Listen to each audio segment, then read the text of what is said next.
қыздар, күні кеше дәл сол жағдай мен басымнан өтті да. Мен сіздермен соны бөліспесем болмайды. Кеше бір кешкісін аптекаға бару керек болды.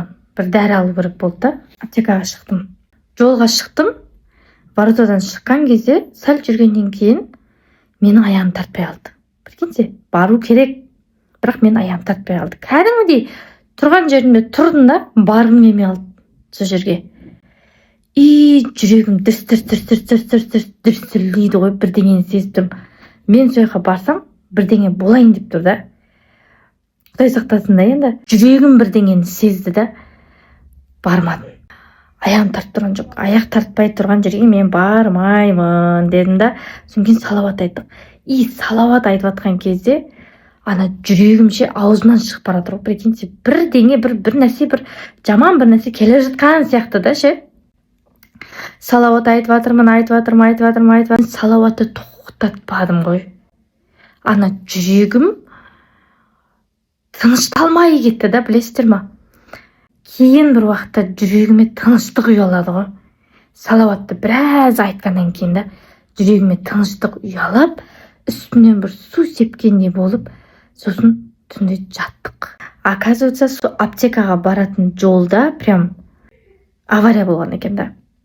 Құдай сақтасын. Соны естігеннен кейін менің көзім бар ғой, 100% емес, на 1,000,000% көзім жетіп шығып кетейін деді, что салауат маған келе жатқан бәле кеттім. Бәрін тоқтатып жүрегіме тыныштық ұялады да. Сіздерде де бұндай нәрсе бола ма? Салауаттың құдіреті күшті ғой қыздар, салауаттың құдіреті күшті. Сіздерге тағы бір жаңалығым бар.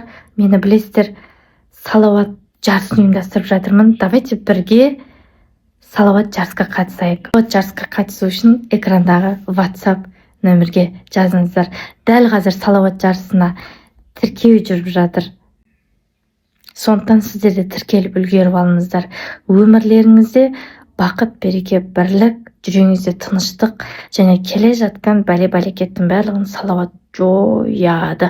Ең бастысы салауат көп айтқан адамның жүзі пайғамбарымыз саллаллаху алейхи вассаламға салауат айтқан сайын көрінеді. Ертең қияметте пайғамбарымыз саллаллаху алейхи вассалам сол салауат айтқан адамды түрін жаттап алады да, мынау менің үмбетім дейді. Түсінесіздер ме? Сосын қыл көпір бар ғой, қыл көпірдің ар жағында пайғамбарымыз саллаллаху алейхи вассалам әрбір үмбетін күтіп алады.